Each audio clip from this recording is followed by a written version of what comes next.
coasters. Please come on in and grab your seat. I have one quick announcement. When you registered for this wonderful issues forum, you had the option to also register for a banquet.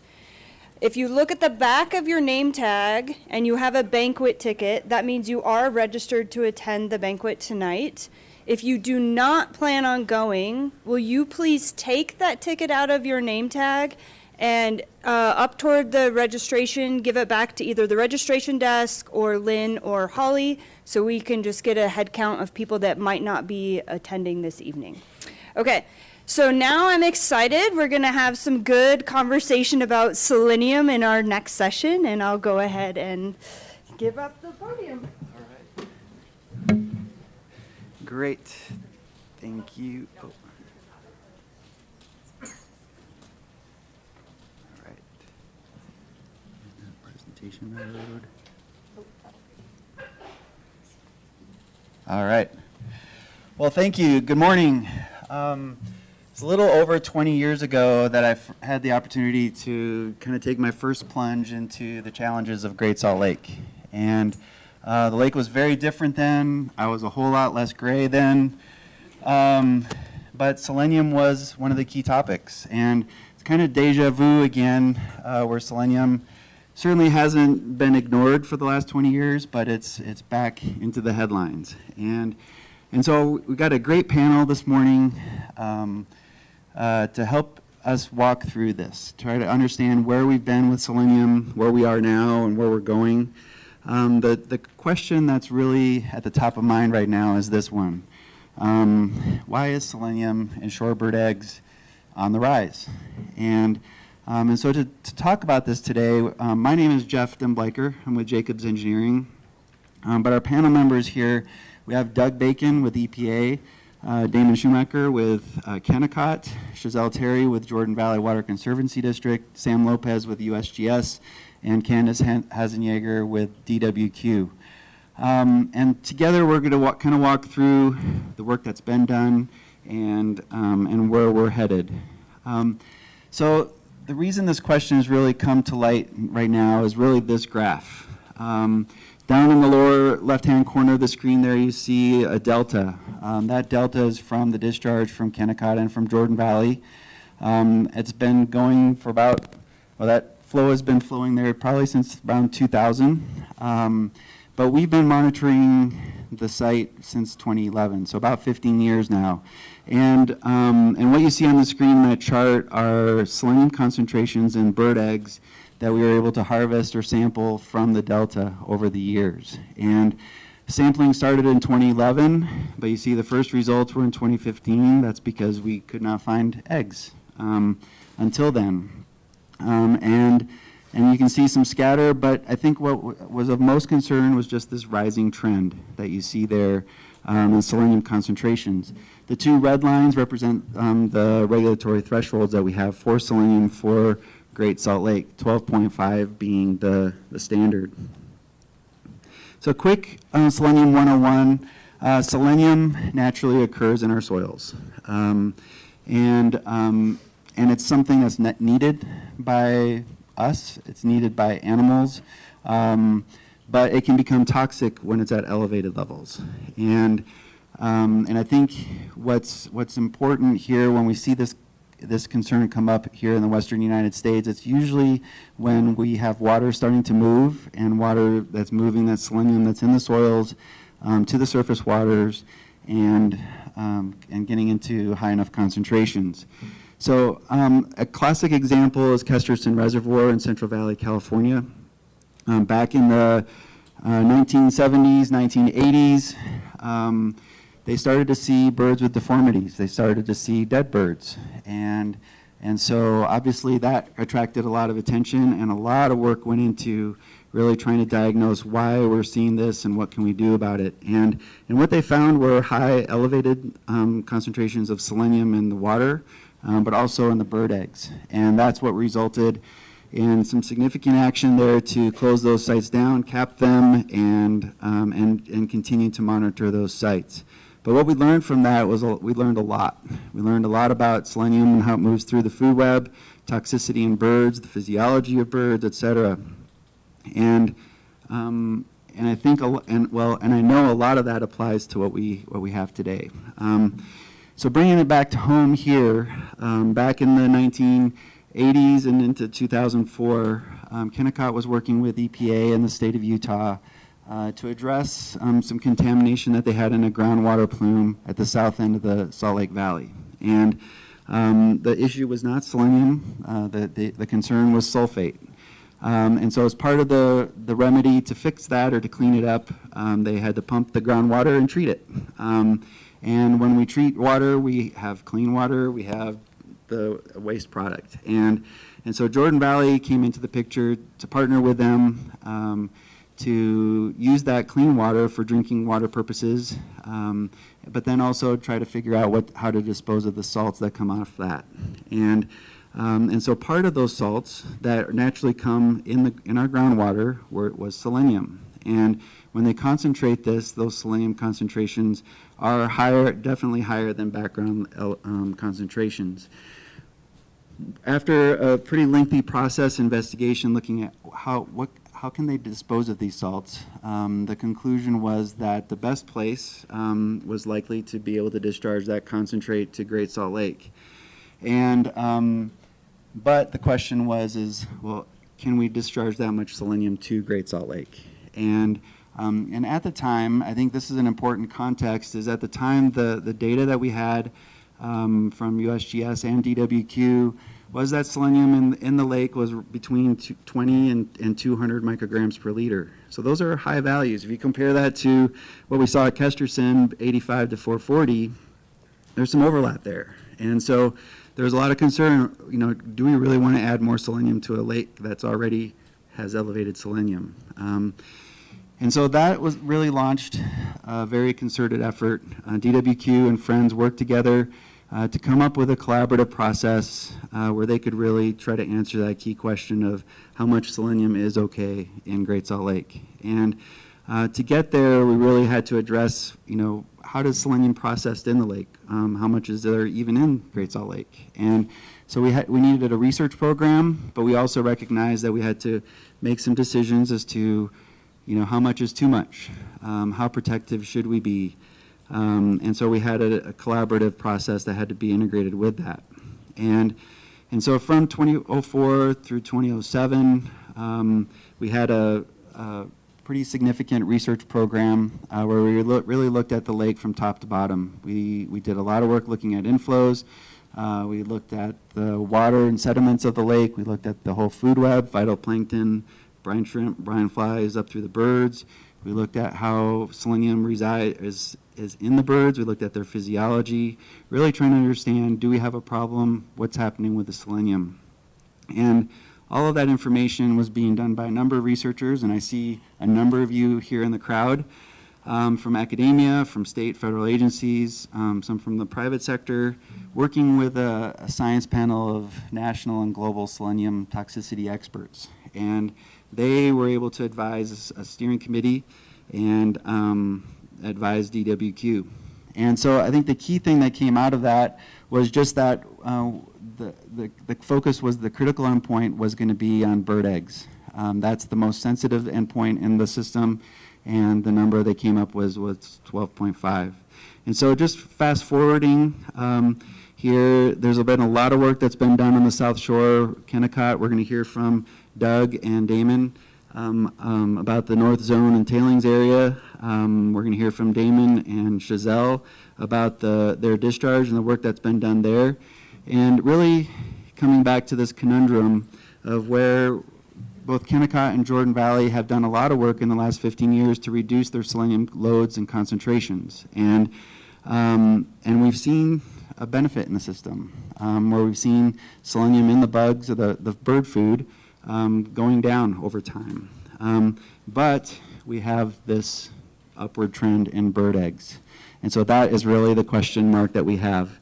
And so we're trying to, and then Sam is going to be, and Candice are going to be talking about the big picture, because there's a lot going on the South Shore.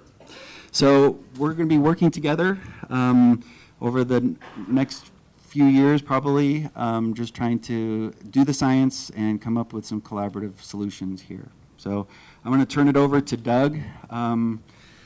And Doug is ill and is in a safe and secure and undisclosed location, is going to join us here. Katie, can you help?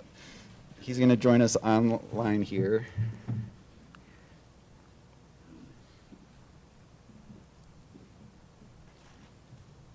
Doug, are you there? Yeah. Okay, You great. guys hear me? It worked. Katie worked her magic. Okay. Good to go? Take it away, Doug. Hey. Good morning, everybody. As Jeff noted, I'm sequestered away. Otherwise, I would be joining you all because I like to interact with the audience and not just sit in a room by myself. As Jeff has alluded, there's been a lot of work for a long period of time. My voice is going to go in and out every now and then. I'll do my best. I'll make note I'll be available in the courtyard if folks have a question after today's discussion at break. Back to the slides. So there's been a lot of work. And what I'm here to present on is an understanding of what's gone on with about a 1,200-acre wetland located between I-80, State Highway 201, State Highway 202. Just to the west of Tailings, north of Kennecott Operations, south of the Great Salt Lake. The critical thing to understand from this presentation is, even though it's a relatively smaller wetland in terms of the broad scope of the south shoreline of the Great Salt Lake, the system is complex, and the complexities are caused by a number of variables.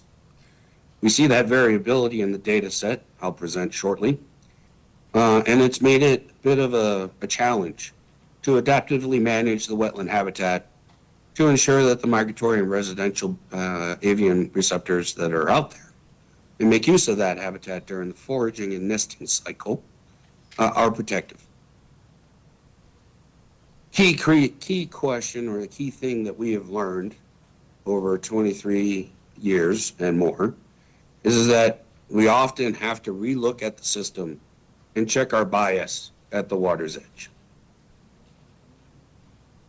As noted earlier, the wetland habitat is located approximately 16 miles as the Comarine flies from downtown Salt Lake City. The North Zone wetlands, again, are approximately 1,200-acre wetlands subdivided into 9 variable water units. And the variability is the habitat. Some of them are open water, some of them are more shoreline, shallow water, and some of the habitat is more passerine suitable in terms of reeds and vegetation that supports the passerines. There are a lot of notes in the slide deck, and I encourage folks to snag a copy if they're interested.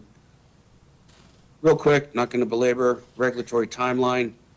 EPA has been investigating the Kennecott site along with the state since the 1990s. Since 1996, we've had an administrative order on consent in place to address solid mine waste, which in part was removed from the wetland habitat. Damon's going to touch on some of that a little bit later. And then the removal of that solid mine waste, slag, sludge, in essence created the depressions that have now become the North Zone wetlands, where groundwater and other sources of water does daylight through springs and seeps. 2002, we issued a record of decision for what we call Operable Unit 22, which is including the North Zone wetlands, to ensure that monitoring would take place to attest to the success of the solid mine waste removal action and to ensure protectiveness of the avian receptors used in the habitat. Since 2003, monitoring has been ongoing for co-located water, sediment, macroinvertebrates. 2008, voluntary bird egg monitoring was added. 2019-22, we started to realize that in our data set, we were seeing variability, which was making it difficult to adaptively manage the habitat. And so in 2025, we entered into another administrative order on consent with Rio Tinto to establish some enforcement requirements for ongoing monitoring and ongoing evaluation of the wetland habitat.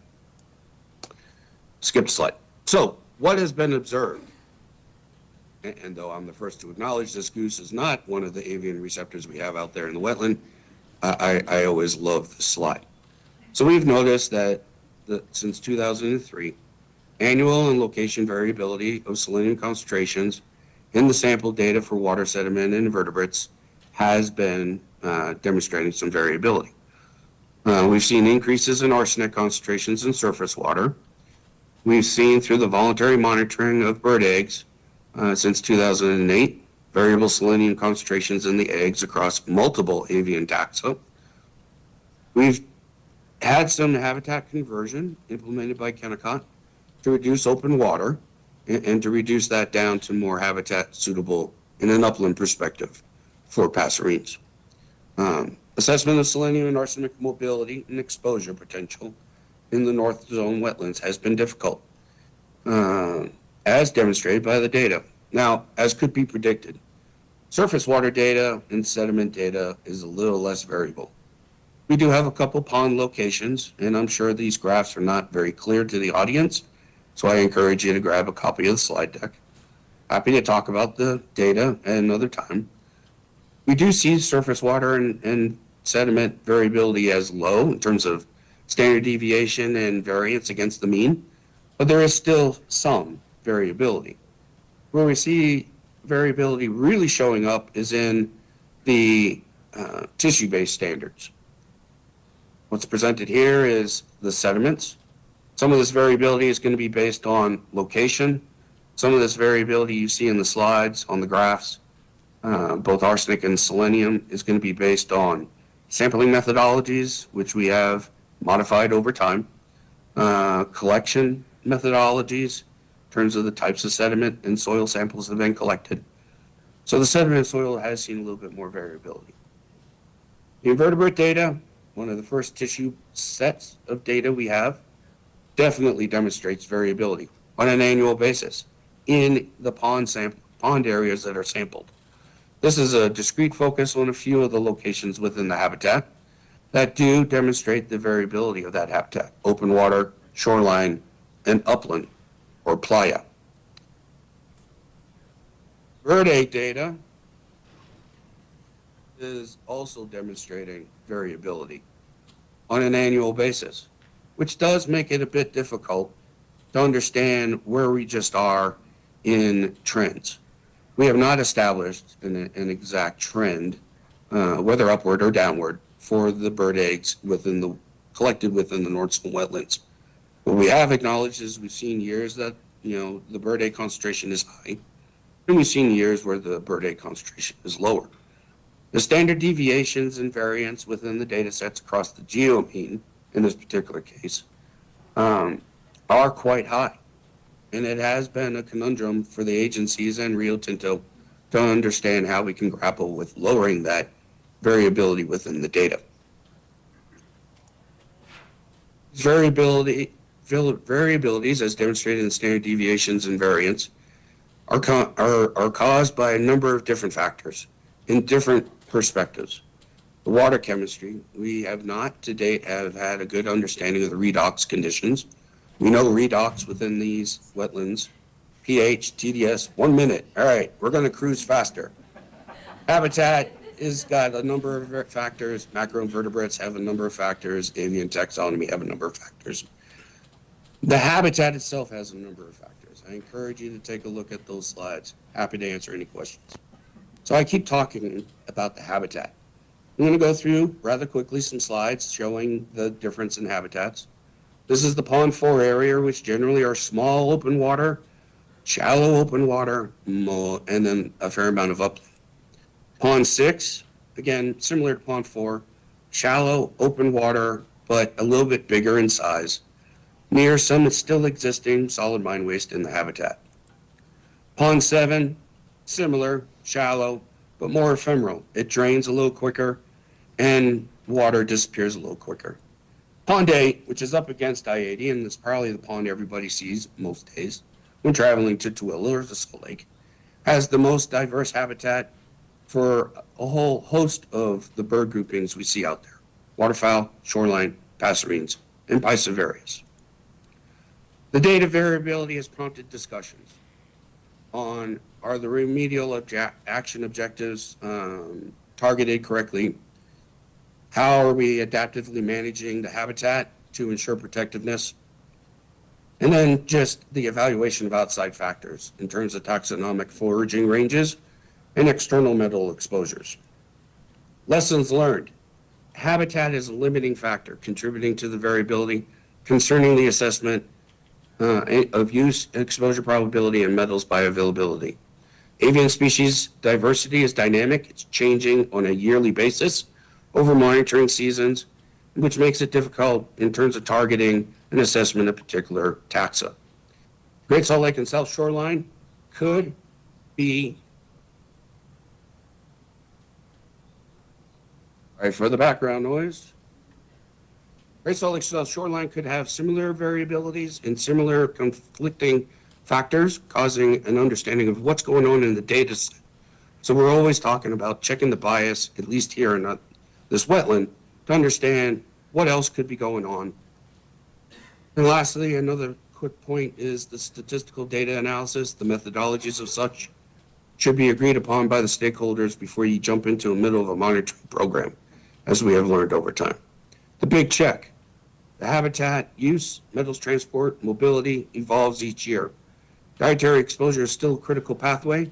Dietary monitoring of end receptors is still a critical element of any study design, but adaptive management requires an understanding of the habitat, the controlling factors of metals, mobility, and transport, and understanding the representativeness of the data. With that, I'm going to turn it over to Damon Sheumaker with Rio Tinto. Again, as noted, happy to take questions outside later on. Thank you. Thanks, Doug. Good job. Okay, let's see.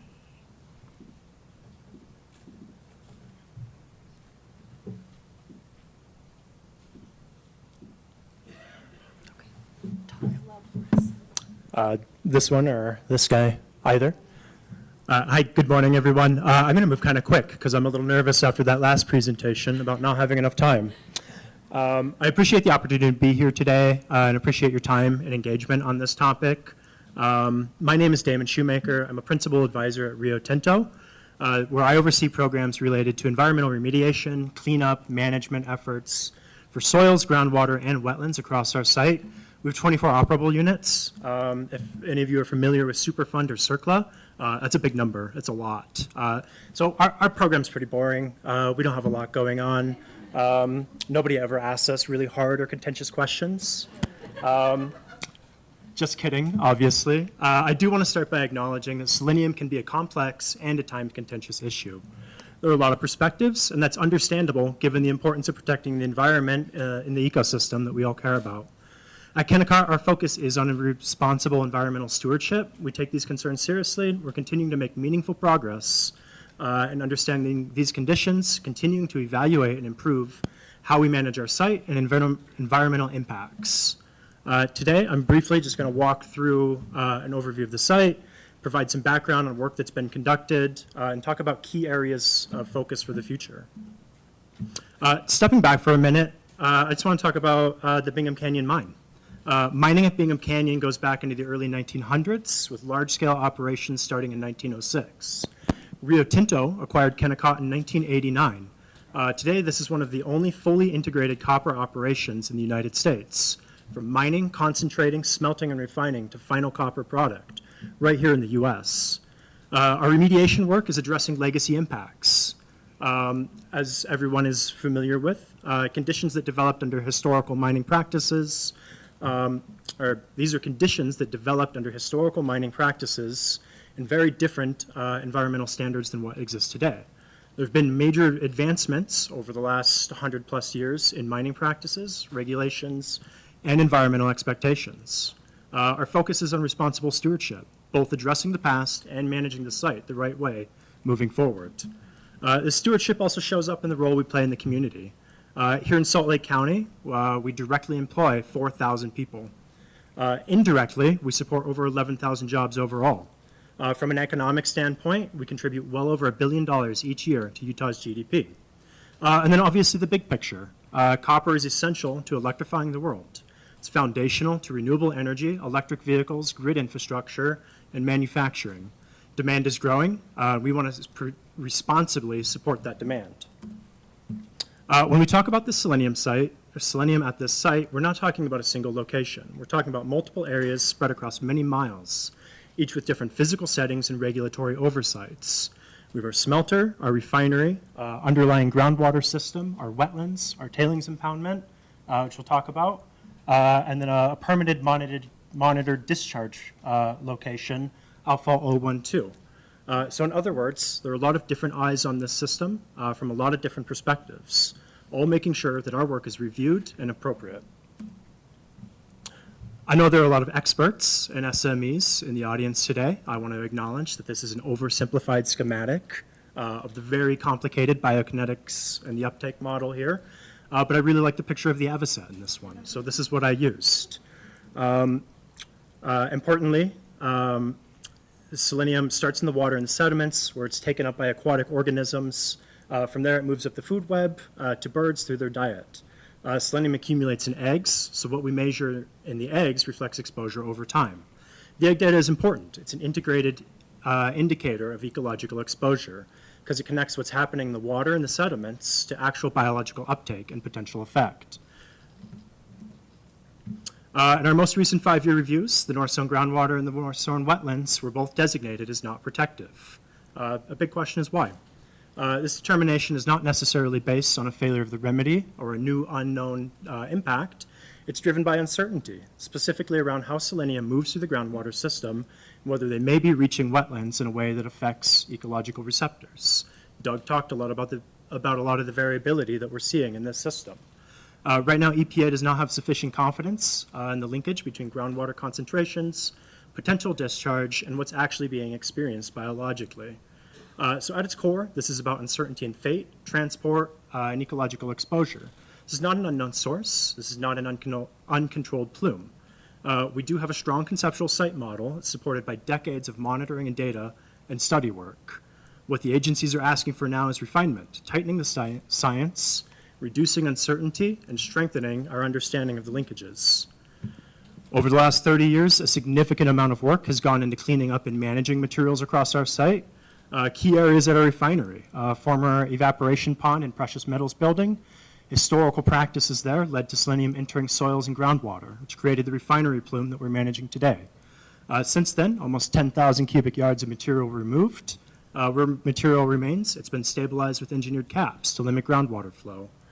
Similarly, historic smelter infrastructure has contributed to shallow groundwater in that area. Around 64,000 cubic yards from that site have been removed and managed.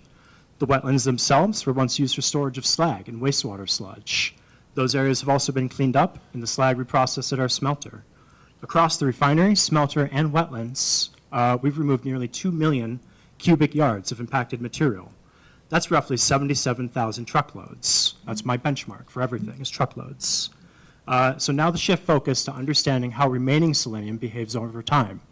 Continuing to reduce movement and verifying that the system is performing as intended, and when needed, conducting additional response. How do we do that? This shows the extent of monitoring that occurs across the North Zone. Red locations are monitoring wells, blue triangles are fixed surface biota locations. We have more than 100 monitoring wells across the site, each completed at multiple depth. Gives us over 300 individual monitoring points just in the groundwater alone. On top of that, we maintain 32 biota monitoring locations where we collect surface water, sediment, and vertebrates. Additionally, we collect 15 to 25 bird eggs each year as our target. I want to mention this egg collection has historically not been a remedial requirement and is conducted voluntarily because it's the right thing to do. In practical terms, all of this data means that we see the system laterally and vertically. We're not relying on a single point. We're tracking how groundwater moves across the site, how it behaves with depth, and how it connects to surface water and wetlands. And that level of coverage is what's going to allow me to talk about some of the trends that I'm going to show next. I'm going to show our plume extent in a before and after perspective from 1995 to 2025. If I start in 1995, what you're seeing here is the refinery plume being influenced by a period of active groundwater pumping from downgradient production wells. Pumping in the well field pulled the plume out from the refinery system and down into the principal aquifer. What you can see is the plume is broader and more laterally spread, reflecting those production conditions. If we switch to 2025, what you're looking at is the same area for comparison. What stands out is the plume is much smaller and much more focused. Go back to 1995 and 2025 again. So you can see the extent of the shift that's occurred in our refinery plume. This highlights one of the key components of how we're managing selenium today. This is an active treatment system. For more than 20 years, groundwater that naturally comes to the surface at places like Kessler Springs, which is at the end point of that plume, has been captured and actively managed as part of our site water system. In 2015, we added a purpose-built biological treatment plant that's designed specifically for selenium, which is a challenging constituent to treat and manage. This is best-in-class technology and reflects a significant investment in applying the right tools to the problem. Currently, our system is treating 250 gallons per minute, and testing has shown that it removes nearly all selenium from the water. I want to highlight that the system is not part of a permit or a compliance action. This is a voluntary commitment to better managing selenium in our system. To summarize our treatment, since 1999, we've treated and managed about 11 billion gallons of groundwater. That's roughly 16,000 Olympic-sized swimming pools. Unfortunately, I didn't have time to look up the truckload conversion for Olympic pools to dump trucks, but I imagine it's a lot. Fortunately, so in this system, we've removed approximately 17 tons of selenium, which I happen to know is about the weight of one dump truck. Talking more about Kessler Springs, if we zoom in at this key location, this long-term trend showing how selenium concentrations at that discharge point have changed over time. Back in the late 1990s, concentrations were around 1.5 milligrams per liter. Today, they're closer to 1/3 of a milligram. There's some variability year to year, but overall the trend is consistent, a reduction on the order of 70 to 80%. Shifting to the North Zone wetlands, this slide shows selenium concentration in bird eggs over time, each point representing an individual egg. The dashed line showing the management trigger at 9.8 and the Utah tissue standard at 12.5. Key takeaway here is recent results are below the 12.5 standard. At this point, the focus is on making sure we're interpreting the data set in the right way and getting sign-off from our agencies. That means asking questions like, are we sampling the right species? Are we getting the right distribution? Are we getting the right number of eggs each year?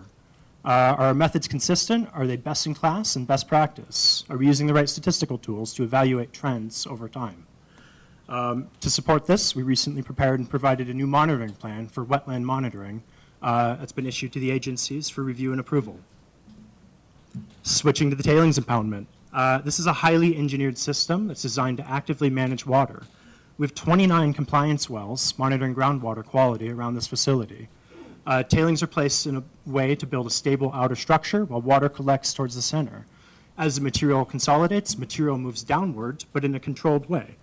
At its base, there's an extremely low permeability clay liner, and above that, an engineered drainage system that captures seepage and routes it laterally to the tow drains. I do want to mention on this figure, again, there are a lot of SMEs in the room. This is a rough approximation of our facility. I'm not a graphic designer. Unless, of course, you haven't been to our facility and you like the figure, then I am a graphic designer. Going back to the clay liner, it's a thick clay liner. It's about 9 to 10 feet on average. It's flexible, and it's an industry best practice. Settlement is a question that we get. Settlement of the facility was anticipated in the design of the North Impoundment, and what we're seeing is well within acceptable design specification limits. Most of the water in our system is captured and recirculated back into our process system. Any surplus that we have during the wet season is discharged to a monitored outfall, 012. This is not a passive facility. It's actively controlling water. Specifically, on the clay liner, Division of Water Quality last year requested a comprehensive evaluation of the integrity of the system. Since then, we've compiled all prior studies, assessed performance, conducted an evaluation, and we submitted that report to the agencies in late 2025. After review, in April of 2026, DWQ confirmed that the system meets requirements. The drainage system is functioning properly, and the liner meets containment. I'll move on. I am running out of time. Switching to the joint discharge area, 012. This area is located at a down gradient of our tailings impoundment, where we discharge during wet periods of the year. This receives discharge from both Kennecott and Jordan Valley, and monitoring is conducted by Jacobs. What I want to highlight here in the data, the Utah standard of 12.5 is based on a geometric mean of a minimum 5 eggs. It's designed to reflect population level exposure. Unfortunately, in this system, we don't always reach 5 eggs in a given year due to limited and variable nesting habitat, which constrains sample size. We have recently had some elevated individual egg concentrations, 1 in 24 and 2 in 2025. While we are currently fully compliant with our permit, frankly, the direction of the data is concerning for everybody. We're not inspired looking at this. So we are taking proactive steps.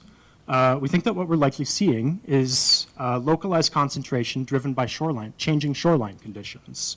There's more shallow, standing water. It's coupled by organic detritus and debris, and this could be exacerbating conditions in this changing outfall. To limit potential exposure, Kennecott historically has elected not to discharge during nesting season. In response to these elevated data, we're working with Jordan Valley to support similar actions. We're collaborating with them to bring their discharge into our process circuit so that they're also not discharging into the outfall during nesting season. At a high level, north zone groundwater and wetlands are currently designated as not protective. We've worked with EPA and DEQ to clearly define what needs to be done to address that. In October 2025, we executed an ASAOC that lays out a focused work package to refine our conceptual model. This is going to include things like drone-based surveys, thermal, LiDAR, multispectral, bathymetric, additional groundwater, and additional wetlands monitoring, potentially targeted additional drilling investigation. All of this is going to feed into an updated remedial investigation and a refinement of our conceptual model, which will ultimately support decisions on whether additional changes are needed. This shows where we're at in executing that plan. Since we executed the ASAOC in 2025, we've submitted to the agencies for review and approval an updated wetlands monitoring plan and quality assurance plan, an updated groundwater monitoring plan and quality assurance plan.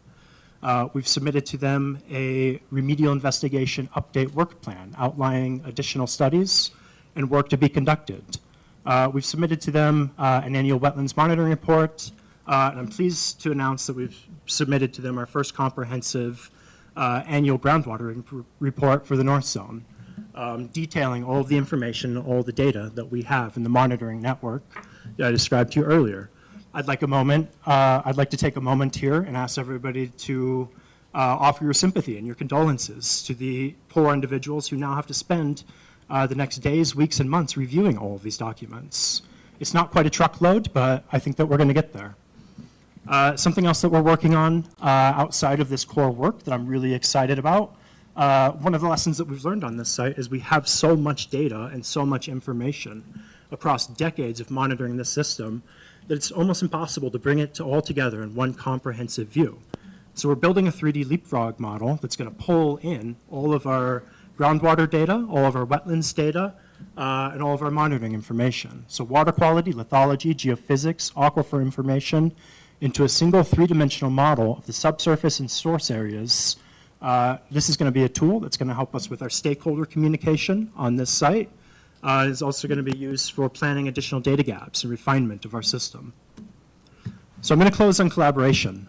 This work is being done in partnership with EPA and DUR through an agreement and ongoing studies, with Jordan Valley on adaptive management in the outfall 012 system, with Division of Water Quality on tailings evaluation, and we're also supporting USGS on some of their studies and shoreline investigation, with access, data, information, and most importantly, funding.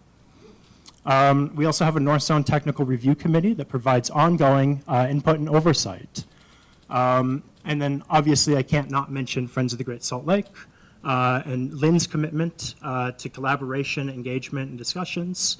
When we had our Tribune article last year and Friends posted the Selenium story, we realized, hey, we need to talk to these people. So we invited Lynn, Joy, Rob to our office. to have conversations, to ask questions, and most importantly, to listen to their concerns. Lynn, very fortunately for me, brought cookies. This was the first time I've ever had Thule cookies. They're wonderful, and I am very food motivated, so we're having continued conversations. One of the things that I think that Candice is going to talk about is a collaborative memorandum of understanding that we're executing with all of our stakeholders. And really what I'm trying to get out of this is more cookies. So the point that I want to leave you with is this is a very coordinated effort. We're working towards alignment across all of the key agencies. And we're going to continue to build on that. So next time we present, we'll have even more progress and more insight to share. Thank you.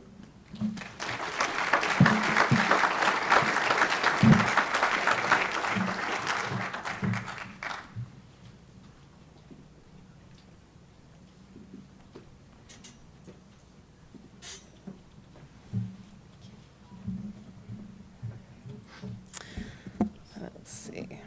We'll go ahead and just use this microphone. Good morning. My name is Shazelle Terry, and as mentioned, I'm with Jordan Valley Water Conservancy District, and we are the newest piece of the puzzle to this complex system, and I just wanted to give a little background on Jordan Valley and our part in this collaboration to clean up the groundwater and kind of where we've been for the last few years. So just to give some context as to who Jordan Valley is, we serve just under 800,000 residents in Salt Lake County, and we are primarily a wholesaler to our 17 member agencies with some direct retail customers. We have a 250 million gallon per day capacity. We have a large infrastructure and many facilities throughout Utah and Salt Lake County to bring the water into the valley. Our main surface water sources are the Provo River system and through the CWP, or the CUP, and then the Provo River project. And then we do have 3 treatment plants, and the one I'm going to be talking about today is the Southwest Regional Groundwater Treatment Plant there. We also have 40 groundwater wells that are deep wells that we can put directly into the system with some chlorination. And they are primarily located in the southwest or east quadrant of the valley. So as has been mentioned, with the mining activities that were legacy mining activities, the groundwater was contaminated. And as both Doug and Jeff talked about, there was a lot going on in terms of regulatory and cleanup. And in the late 1990 and into the early 2000s, Jordan Valley found an opportunity to get involved in a way that we could maybe provide beneficial use to the contaminated groundwater, help clean up the contamination, and also create a new drinking water source. So you can see the plumes here that have been shown. The one on the left is what is called Zone A, and that is the one that Kennecott built their plant and is treating. And then Zone B is the one on the right, and that is the plume that the Jordan Valley facilities are cleaning up and treating. And you can see that they're basically 2 separate systems, but very, very identical systems, but they're completely separate. So just some timeline on our permit. So as Jeff mentioned, there was a lot of work that was done between 2004 and 2008, and that was where Jordan Valley was kind of the catalyst for this, creating the standard that we currently have, as we looked at discharging our concentrate to the lake. And so we started our permitting process in 2009, started voluntarily doing the monitoring that we thought would be required in 2011, but we didn't actually receive our permit until 2014. And so you can see the time that went between those 2 dates, and that's because there was still a lot of concerns from stakeholders, and working with friends and with other stakeholders to make sure that we were, discharging to the lake in a responsible way and that we weren't causing any, detriment. So we deliver the water that's treated from these facilities to 4 of our member agencies, and they're the ones that are mostly impacted by the contaminated groundwater. And you can see West Jordan, South Jordan, Riverton, and Harriman. Those are the 2 treatment plants that provide that water. They are pretty straightforward reverse osmosis plants. that extract from the wells and help contain the plume, and then they concentrate about 5 times. So we get an 80% recovery. They're concentrating those minerals by about 5 times of the source water going in. So there were a lot of public concerns, as I mentioned, both with mercury and the selenium, and then just the, the natural discharge. Eventually, this would have made it to the lake anyway, but it's a case of we were basically speeding up and concentrating the process. So this is just a really brief table of the parameters that are required in our permit. And as mentioned, we have worked from the very beginning very closely with the state and with Kennecott and ourselves in terms of making sure that we could use the same monitoring plan. We could split the cost 50-50. There was no sense for us to both go out there and collect the same samples. And so we've been working collaboratively with them for quite some time on this project. And here you can see just kind of the sampling locations that were identified as part of our monitoring plan. There's essentially the 5 sites along the channel flow. And you can see there how close the discharge points are for both Rio Tinto and for Jordan Valley. So, as I mentioned, we signed the permit in 2014, and that was actually based upon this 3-party agreement, which was an agreement between Jordan Valley, Friends, and the State Department of Water Quality, and it basically was an agreement that we would come to the table once a year and review all of the data from the previous year, the report, and that we would give Friends and other stakeholders an opportunity to review that data and to offer recommendations, express any concerns that they have, and that we would work collaboratively together to basically make sure that they had, the state ultimately is the enforcer of the permit, but it was an opportunity for them to have a voice. And that's worked well. It's been a good model that we've continued to renew that 3-party agreement. So I won't go into much of the data because I think that that's already been addressed well. Jeff mentioned, we've done lots of things to reduce the selenium, but yet we still see the tissue of the selenium in the tissue going up. And this shows you just kind of how the reduction in selenium from the discharge that Jordan Valley has been able to accomplish based upon just operational changes that we've made. So there's things as we started to see some concerning numbers, we started to manage the wells that we have. We have 8 wells that go into this plant. They have different concentrations. And so we were able to, during the nesting season, utilize the wells that had the lowest selenium so that we could, since it's concentrating that, reduce the selenium going into the discharge as much as possible. So we did that for a few years. We were still seeing some results that we were a little bit concerned with. And so we actually started not discharging during the nesting season, which is April, May, and June. And we were still seeing some issues there.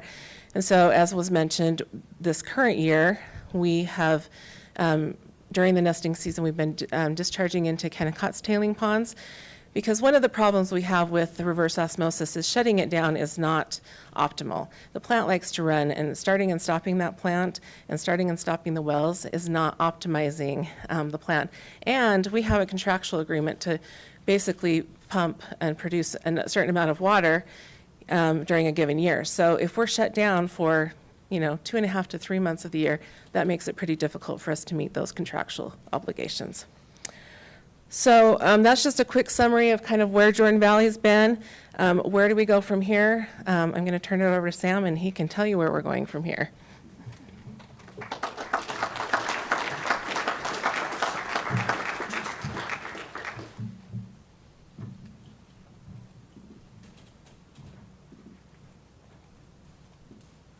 Take it away. Thanks. Okay, can everybody hear me okay? No? How about now? Good? Okay. Okay. All right. Well, I'm Sam Lopez, hydrologist with the U.S. Geological Survey, Utah Water Science Center. My expertise generally is in contaminant biogeochemistry, And before I get into talking about selenium today, I want to give a brief overview of our center and what we do.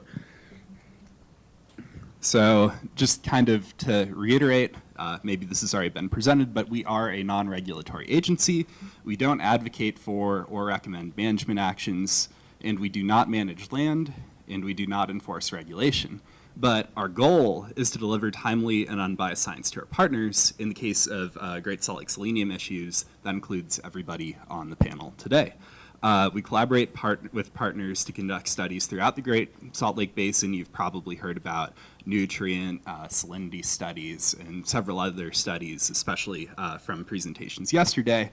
But our role in selenium research is generally addressing knowledge gaps at the larger Great Salt Lake system scale. So with that, I'm going to try to fit about an hour of material into a 9-minute window. So I'm just going to dive in to highlight some studies. First of all, I want to highlight a study I recently led and published in late 2024, in collaboration with USGS, in collaboration with Bill Johnson, who's in the audience as well. We looked at sediment cores in Great Salt Lake. And the reason why we did this is, well, sediment cores provide a record of deposition of contaminants to water bodies like Great Salt Lake. You can obtain that record by, well, collecting the core, first of all, sectioning the cores into increments, dating each increment, and then analyzing each increment for analytes of interest. In this case, selenium, mercury, lead, other trace metals. So I'm going to start by presenting mercury results from these cores. And so here on our vertical axis, we have our date going from older to more recent. And then on our horizontal axis, we have mercury concentrations. And well, what you notice is that mercury concentrations in sediments deposited prior to 1920 are pretty low. But there's a pretty rapid rise around 1940, and concentrations peak around 1980, about 40 times or so above pre-1920s background values. And then there's a pretty interesting and significant decline towards present day. And if we look at other trace elements like lead, we see similar trends. So I want to highlight that this isn't necessarily a novel finding. Wayne Wurzbach had a paper published, I think, in 2020 or 2021 that showed similar trends for mercury, lead, and some other trace elements as well. But the novel aspect of this more recent study was incorporating metal-stable isotopes to gain additional insight into trace metal sources in these cores. And so here we have our lead profile. We can incorporate our lead-stable isotope measurements here, as you can see on the right panel. And as lead concentrations rise in these cores during the 20th century, we see a corresponding shift in the lead-stable isotope composition. And so the lead-stable isotopes, the signatures in sediment with higher metal concentrations, they fall within the range of locally mined and processed ores historically throughout the Salt Lake Valley. And that indicates that, throughout the system, at least in the past, there has been a relatively strong mining influence. But we also did some superficial sediment sampling in the Bear River Bay, a far less mining impacted watershed. And so when we look at the signature of our Bear River Bay superficial sediments, well, they look pretty identical to the pre-1920s background values in Great Salt Lake sediment cores, which is pretty interesting. And again, these were samples taken from the Bear River just upstream of where the Bear River enters Bear River Bay. And so this shows that metal-stable isotopes can be useful tracers of mining versus non-mining linked sources throughout the Great Salt Lake watershed. I'll put a pin in that for now, and we'll revisit that later. Also an adjacent study that I kind of want to highlight is this plot here shows human hair concentrations in Wasatch Front residents over time from pre-1960s through present day. This study was published earlier this year, and Turi Serling led that study.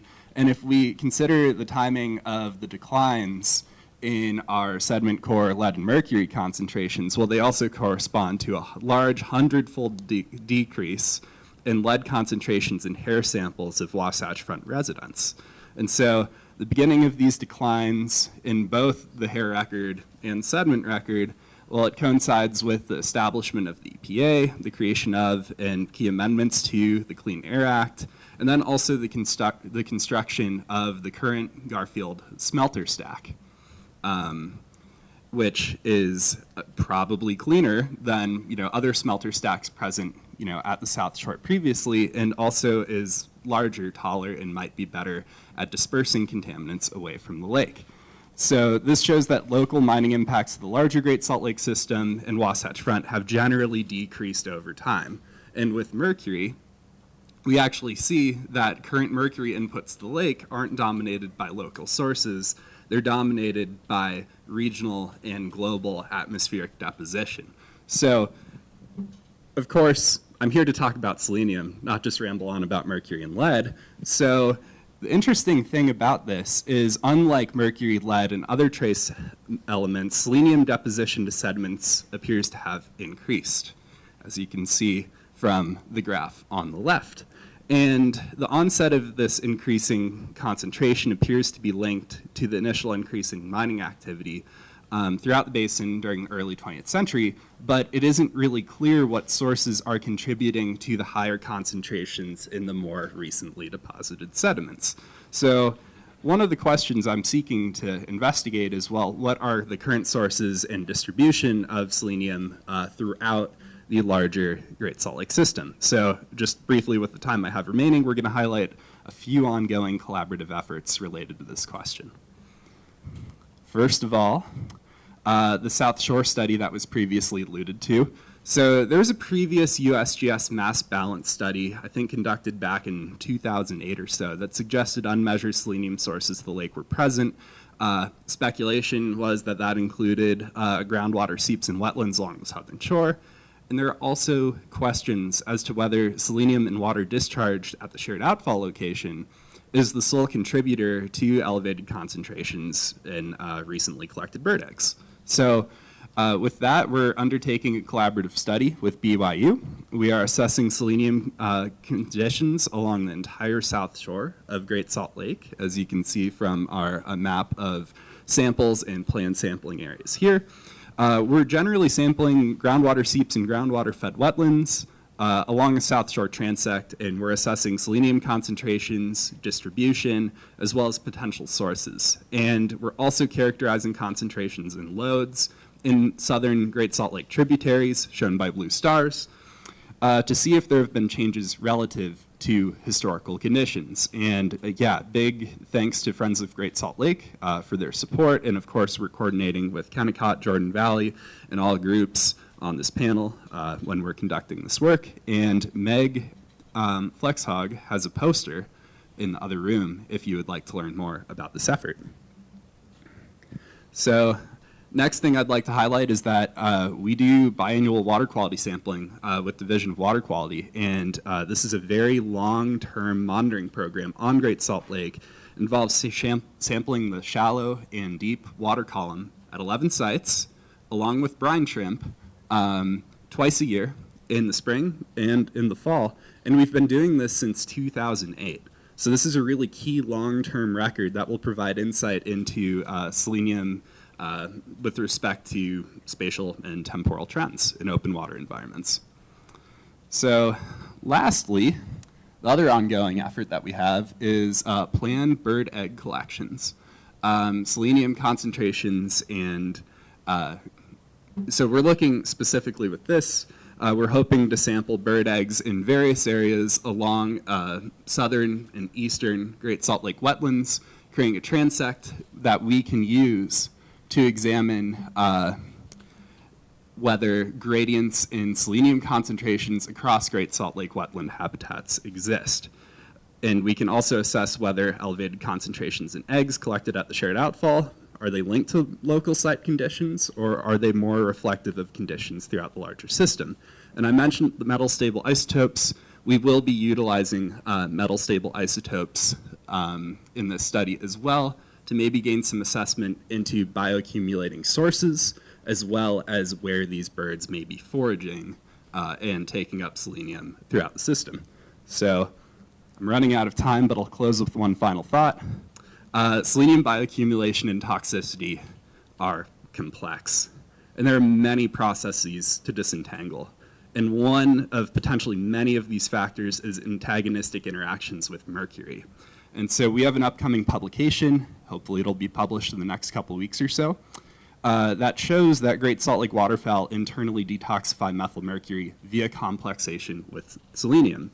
And there's really complex chemical speciation involved, and I'm not going to get into that with the negative 1 minute I think that I have left.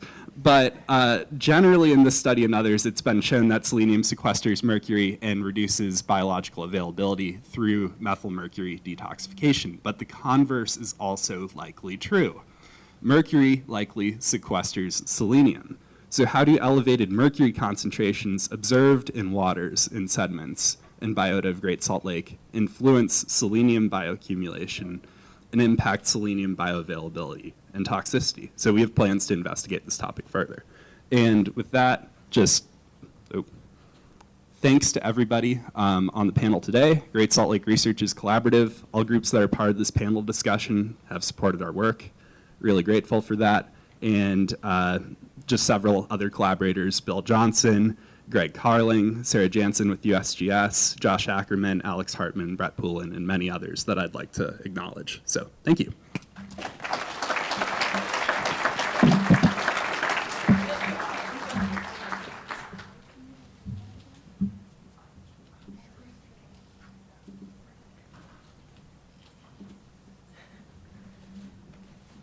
Take it away. Thank you. Good morning. And I am acutely aware that I'm between you and lunch, so we're going to have fun here.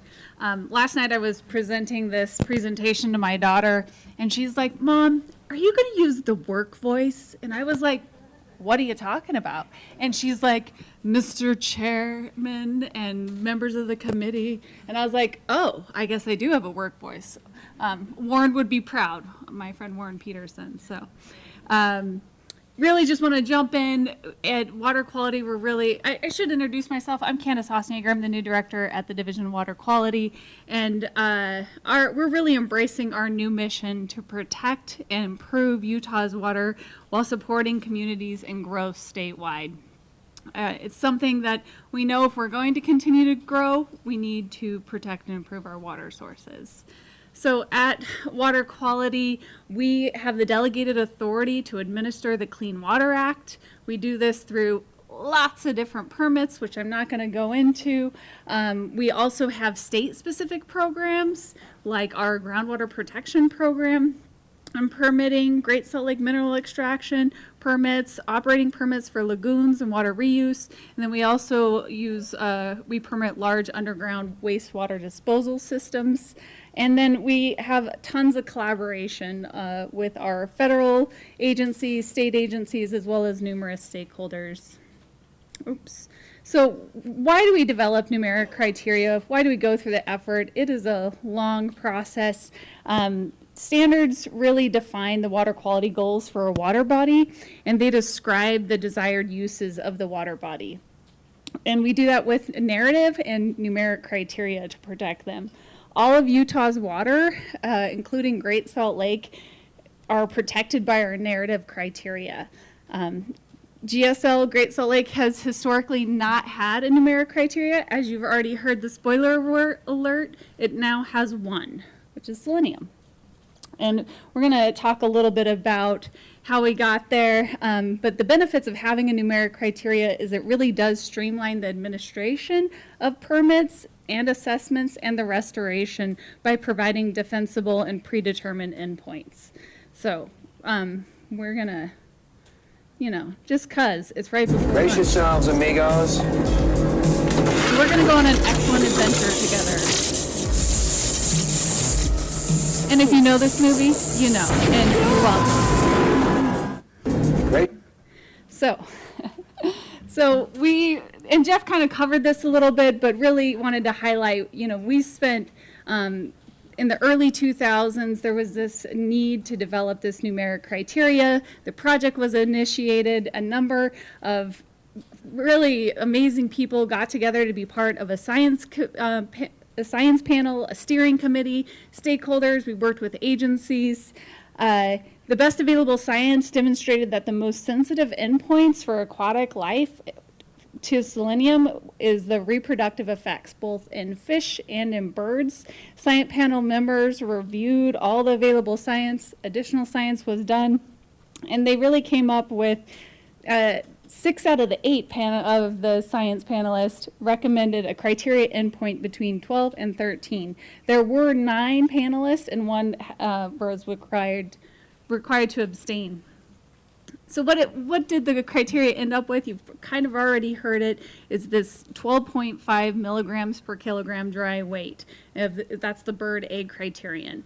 And this is really the what they call the 10% effective concentration, and it was determined from mallard ducks. The sample size is applied for assessment purposes, and then there were also action levels were adopted to identify trends and enable proactive actions to protect the lake. The action levels are 5. At 5, we got to increase monitoring. At 6.5, we do a level 2 anti-degradation review, which that's probably a whole other presentation, so we won't get into that for our permits. And then at 9.8, we start doing preliminary total maximum daily load studies and evaluate sources. So how do we use the criteria?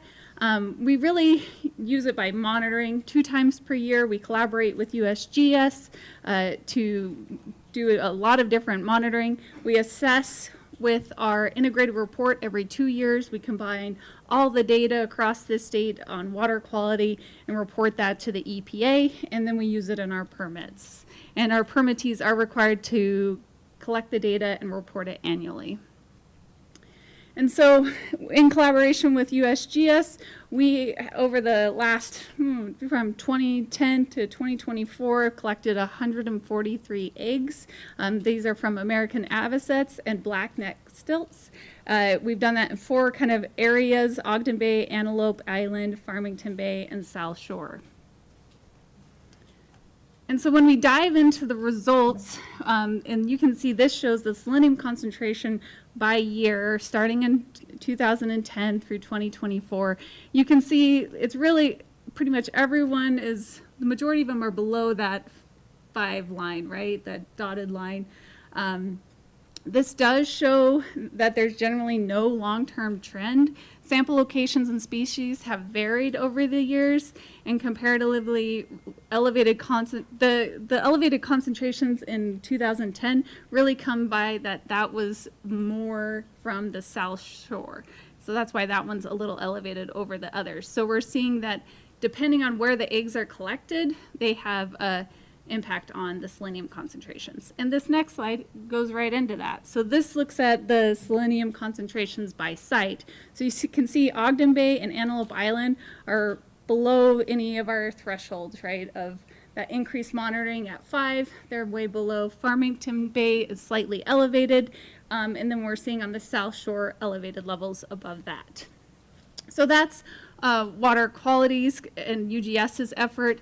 You know, we like to think of it as like the greatest Easter egg hunt, and that's probably why Sam's so happy. It's because he gets to do that every year. So then we do collaborative permitting, right? We work closely with our permittees on selenium and the effluent limitations at the outfalls. And then we've also we have annual meetings that Shazelle already talked about to look at what the data has been and then also make a plan for the next year. And let's see. Let's go on to what we're seeing. So the compliance monitoring. So as I mentioned, our permittees have to provide data to us every year. And we're really not seeing a clear temporal trend in either bird egg tissues or in invertebrate concentrations. We have seen some spikes, as already been mentioned by previous panelists. Some of the questions that we have is that due to the low sample sizes that have been collected? And so we're investigating those. The elevated egg concentrations have occurred in spite of the reduced effluent concentrations. So we're continuing to work with our permittees. So what are the challenges? As I mentioned, interpreting bird egg values in effluent concentration gets pretty tricky, and depending on the sample size and all of those type of things. We've also, as this group is very aware of, we've seen low lake levels, which means that there's less dilution, right? And so that is also a challenge. And then we're also seeing expanded bird habitat where this water isn't being directly discharged into the lake. It's creating its own kind of freshwater habitat right there on the shore. And so all of these changes present challenges in determining this. And I think every panelist that you've heard from today has talked about collaboration. You know, we have a lot of wicked water problems in Utah. Selenium isn't just one. And they're all often connected and they exacerbate each other. Like low water years exacerbate water quality issues. One of the best ways to tackle this is through collaboration. I think Melissa Stamp said yesterday about, she had the silo buster picture with the big axe or the big sledgehammer. And I think collaboration is the way to do that, is to work together, especially if we're gonna solve our 99 water problems. We need to continue to work together and stay at the table even during the hard parts, because there are hard parts and there are a lot of unknowns. And you know, we're really fortunate to continue to coordinate with all of our permittees and the science and USGS and all the people who work on these tough issues. So when we look ahead, as been mentioned, we are developing a collaborative MOU with the Friends of Great Salt Lake, our permittees, with USGS, with water quality, to really charge forward a path of developing how we're going to work together over the long term to address issues regarding selenium. We're going to continue to work with our permittees and help them and support them in their innovative ways that they're trying to reduce discharges during the you know, the nesting season. And then we're also investigating a translator. And some of you guys might be like, what's a translator? And it's really like taking bird egg tissue to a numeric water criteria. That's complicated, that's tricky, but we're starting to have those discussions and start to investigate that.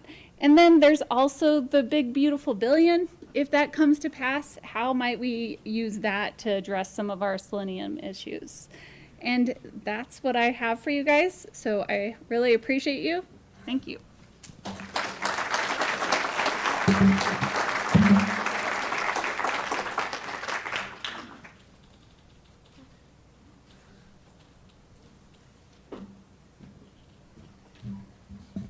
Okay, as Candice said, lunch is next, so I won't talk too long. Two quick things. One, what a great example of collaboration. I think every one of the speakers really emphasized how important the collaboration was for the selenium issue on the lake. So another round of applause for our speakers. Okay, the second thing is the reminder that if you are not going to attend the banquet, please give your banquet ticket to the registration desk. And then third, lunch and posters are right now. Come back here at 1 o'clock.